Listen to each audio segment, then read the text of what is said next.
Welcome to Against the Grain, episode 1, where we explore the road less traveled and challenge ourselves to grow. I'm Josh Golden. I'm here with my twin brother, Jacob Golden, and we're thrilled to have you on this journey. Jacob, welcome to Against the Grain. Welcome, thank you. So, Jacob, obviously this is episode 1. Why don't you just give the listeners a little bit of a personal backstory, a little bit about your upbringing, some key influences, and maybe some pivotal moments in your life that brought you here, why you're doing a podcast, and a little bit about yourself. Yeah, so grew up in Southern California, graduated high school in 2013, and joined the United States Marine Corps directly after. I was in the Marine Corps for 4 years, and after the Marine Corps, I went to law enforcement. I was in law enforcement for a couple years. After working in law enforcement, my wife and I decided, we wanted to leave California, and we moved to Tennessee. When I got to Tennessee, I started doing electrical work at the time, and it was good work. I worked in the union. I was an apprentice. I went to school at night, and I worked a lot. I worked like 60 hours a week there, plus going to school at night. And at the time, too, I knew that I wanted more, so I started going to school online as well. So I got out here, started at the electrical apprenticeship, started my bachelor's degree. Obviously, during that time, you ended up moving out here. You can talk a little bit about that. And finished up my bachelor's and opened this company last year with you. And obviously, it's been a crazy year. There's been a lot that we've done. But yeah, there's a lot of things that I think got me to where I am in life. I kind of, went through working for the government, the military, law enforcement, and then slowly moved to like blue collar, and then moved into obviously owning our own company. And obviously for all our listeners, this being our first episode, I know we mentioned it already, but me and JP are twin brothers. So a lot of these stories obviously that we share are very known to us. We're very familiar with, but we're going to kind of bring these to light for you guys. So my upbringing is obviously super similar. Grew up in Southern California as well. Kind of have a different family upbringing, and I think we can get more into that in some of the future episodes. Kind of really impacted who we are today. But key influences, just coming up in life, I got out of high school, joined law enforcement immediately, went into police work, went to the academy when I was 20, but I started police work when I was 18. And then I worked for 2 different agencies. I was a deputy sheriff in Orange County, and I was a police officer for another local agency in Orange County. Getting out of law enforcement, obviously I had a lot of my own kind of reasons just due to politics, just how things are nowadays with law enforcement. It's just not the environment I wanted to be in, but I also wanted more, kind of like, obviously Jacob. So I got into blue collar work. I started doing service repair, plumbing work, and quickly realized I kind of had a knack for it. So jumping forward from there, moved out to Tennessee in 2023 and started our plumbing company, which we're now running and operating here in Middle Tennessee. And that's been quite a journey for us, obviously. Do you think, just starting this podcast, after owning your own company for a year and realizing, hey, there's other avenues you can take in life, there's more opportunity, or what drove you to start this was other reasons? I think there's a lot of reasons why we wanted to do a podcast, but actually doing it, I think owning a business first has kind of opened my eyes to obviously what's possible, what you can do in life. Getting out of law enforcement, I feel like I was very skewed in my mentality. I was very skewed on what was available out there, what I could do, what I had skill sets in. And I felt like I really didn't have much of a skill set to bring to the workforce or to bring to my family in order to provide an income. And then, once I got out of law enforcement, because I started at such a young age, I was, almost indoctrinated in that culture at a very young age. And it's not, I don't mean it in a bad way, but, you are indoctrinated in that culture. And I got out of it and I realized there was so much more out there. And, starting a business, you want to start a podcast, you want to do this, it's really just unlimited what you can do and what your potential is. You just have to go out and do it. Yeah, and that's kind of what I've learned from opening a business is now with starting a podcast. It's just a matter of doing it. Yeah. Well, and I think too, people don't realize you do hear it a lot in law enforcement. And I heard it a lot when I was in law enforcement. A lot of people say, I don't know what else I would do. I don't know anything else. I don't know how to do anything else. I don't have a degree. I don't know what I would do other than this. And, I think a lot of people feel that way, not just in law enforcement. I think a lot of careers, people feel stuck and people feel like there's no way out. And they go their whole life working a job they hate, and it's just because they don't think that it's possible. They don't. Yeah. They don't think that even something as simple as starting a podcast, it's it might be I don't know, but dude, just try, man. Just dive head first, know. Well, I think that's a big base of why we're starting this podcast. I think we're trying to convey what we're doing and what we hopefully want our listeners to have that belief and have that, drive as well, is that there listening because they want something greater in life. They don't settle for ordinary. And I think that's part of why we're doing this is, we have, I think, different perspectives from different, walks in life and different influences and different upbringings and things like that. But I really think that if you have the mentality of, hey, I'm at this place where I want more, I want to do more, I want to be able to accomplish more, whatever it may be, you're in the right place here because we share a similar mentality. And that's exactly what we're pushing for. Yeah, you can do whatever you want. You can change your life today. Just make the decision, take the steps. You can change your life in an instant for sure. So I think with that though, Jacob, I really do want to kind of dive into an overview of this podcast. I want to talk about a little about self-growth, business management, a little bit about fitness and manhood, how all these things kind of tie together as, we talk more and dive deeper into this podcast, but it's kind of starting off with self-growth. What challenges and what personal development have you done and kind of got you to where you are? And what do you think of when you hear self-growth? So it's funny because you hear it a lot. Like people, when they say self-growth, they obviously, people are thinking probably fitness. They're probably thinking education. Some people are thinking of, which I think is just kind of dumb, honestly. They're thinking of like self-help stuff. Like, oh, I need time for me. I need this for me. It's like, I think your self-growth should be propelling you to what you want in life, because a lot of the self-help and stuff like that is just holding people back, and they're staying in their ways because, oh, I have anxiety, I can't go do this, oh, I can't do that, I can't. No, dude, you got to step out your comfort zone and you got to have to go do it. So I think self-growth is kind of realizing that self-growth is going to be hard, but it's necessary, and it's what's going to propel you to your next step. And I think a big thing too is with self-growth, there is a lot of that relies on fitness and things like that. I think fitness and self-growth, they tie together because honestly, and I'm sure this is for a lot of people, but when I'm locked in at the gym, when I'm locked into my diet, pretty much everywhere else in my life is pretty locked in. But if I'm lazy and I'm not locked in with the gym and I'm not locked in with my diet, other things start to fall off. So I think even the basis of self-growth is you have to, in some way, shape, or form,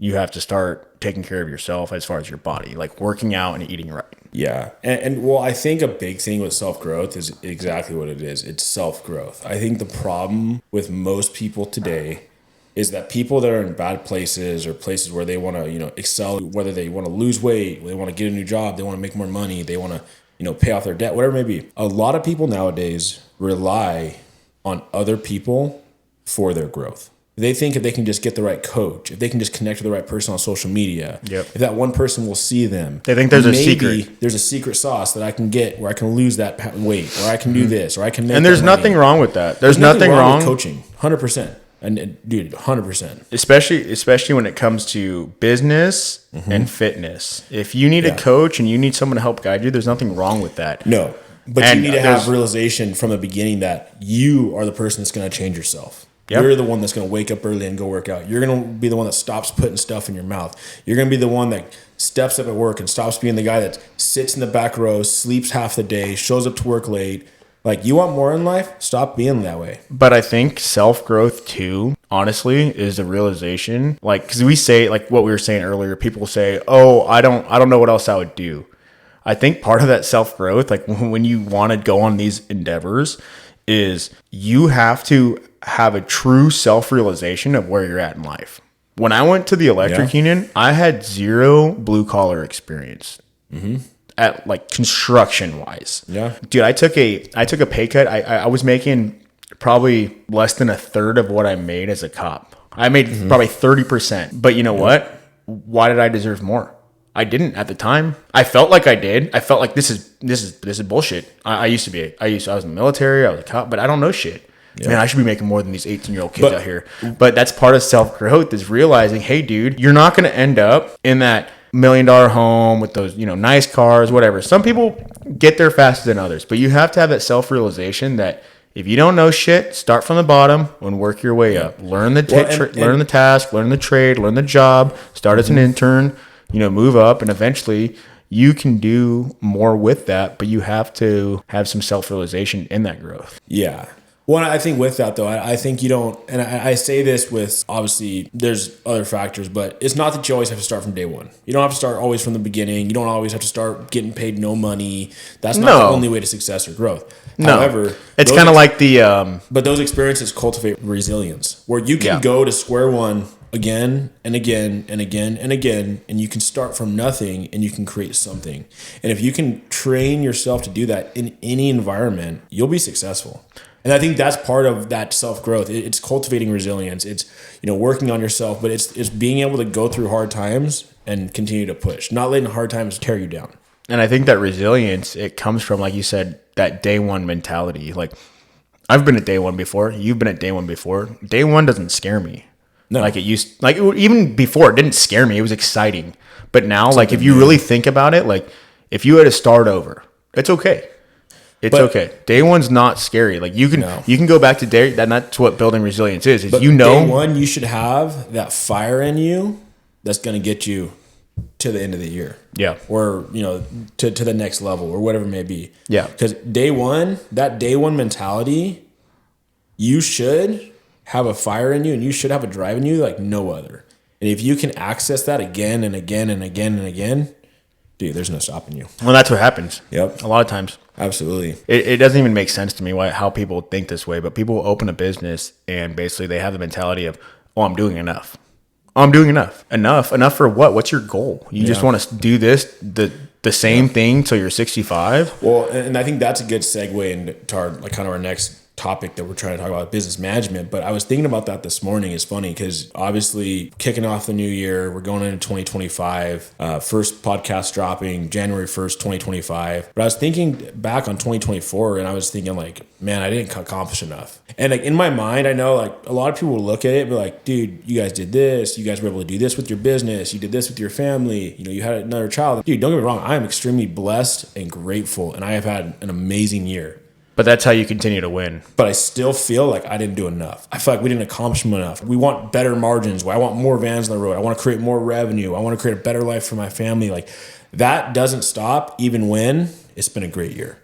Yeah. And it's not a greed thing. And that's the thing people think too. Not. People get a very weird mentality. Oh, it's just because you're just greedy. It's not about greed. Mm-mm. It's the drive. A drive to do better. Always. Always want to grow. Always want to do better. Always want more. And there's a group of people in this life that it's not about the money. It's not about greed. It's not about all these things that you mentioned. It's about some people just enjoy the accomplishment, enjoy the game, enjoy chasing it and then doing it and then doing it again and then building more and then doing it again and building more. True. It's just part of that game. The game's fun. It is. And sitting around doing nothing, building nothing is boring. It always makes you think, what if I do this? I could do this, dude. What if I did, or just do it. Yep. And enjoy that process. Well, and that's part of that is learning how to be a good business manager, right? Being able to adapt, being able to show good leadership. You have long-term vision. You need to be able to combine multiple aspects of entrepreneurship and make it one.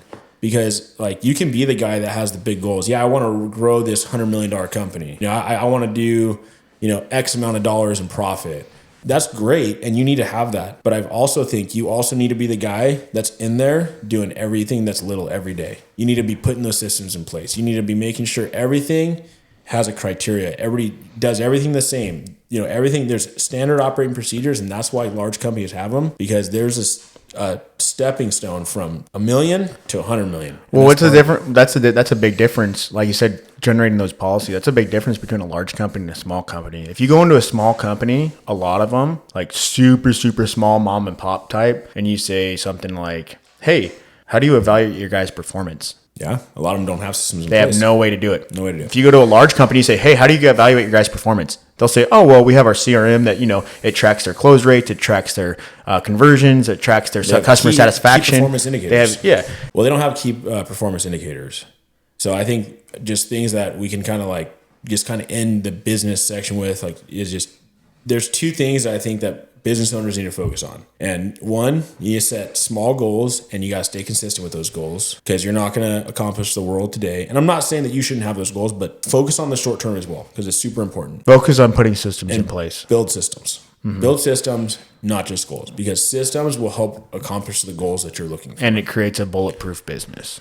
Exactly. And I think that today, some of the things that like with running a business, I think is more than just obviously vision and, goals and systems. A large part of it too is the type of leader that you are. And I think part of that is how you run your business is how you need to operate as a man.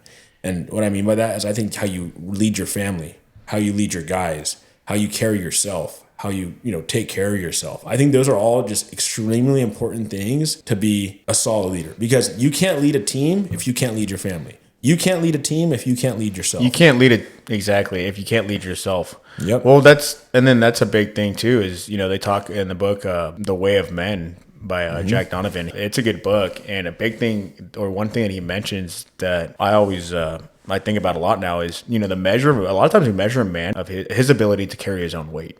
Yep. Or his lack of ability to carry his own weight. And that's in society to us, he's a man. And what does it really come down to? He carries his weight. He takes care of his family. He does good at work. You know what I mean? He takes care of his responsibilities. Well, who's someone that's not seen as a man? Someone that can't carry their weight. A man not carrying their own weight is seen as a negative in every aspect of life. It's not just work. Any culture. It's family. It's in a group of friends. Because I don't care what anybody says, but in any group of men, there's a hierarchy. There's groups. There's cliques. There's things that form when you have groups of men.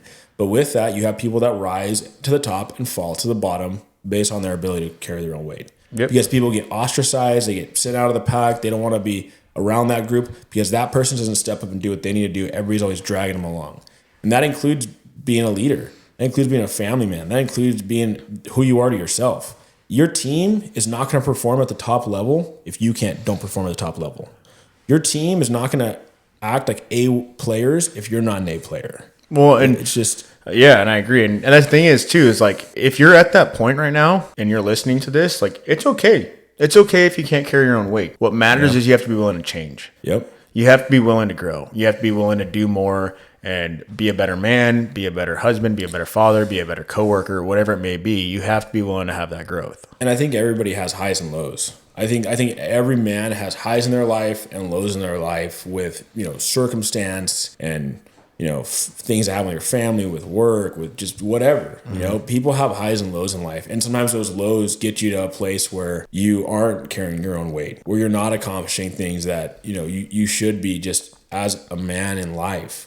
But like you said, that's okay. And you can get better and you can change and you can grow. It just takes one day at a time, one step at a time. It's taking ownership of yourself and really, working on self-growth. And then that's what our goals are here. That's what we're pushing for here. That's what I'm looking for. I want to be able to show this podcast today, hey, cool, we did $1 million in revenue in 2024. I want to be sitting here in 2027 and say, we did $100 million in revenue. I want people to be able to see our growth. I want to be able to show, hey, this is where we came from. This is where we're going. This is where we're going to be able to become. But anybody can do it.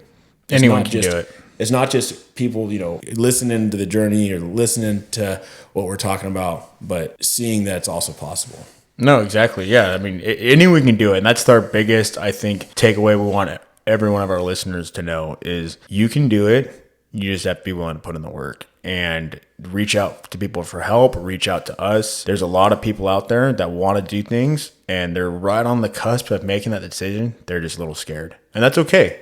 You know, and that's the thing. So yeah, I think people, there's a lot of people that want change. They just don't know how to come about it or how to go about it, No, I agree. Well, I think that's a great place to put a pin in it today. If you guys listened today and you enjoyed what we were saying, we'd love for you to subscribe to our channel, share the podcast with your friends, and give us some feedback. What resonates with you? What you want to hear more of? And I think we're really going to enjoy this journey and this podcast together. Well, thanks for tuning in to Against the Grain. Remember, growth happens when we challenge ourselves to step outside our comfort zones. Until next time, stay strong and keep pushing.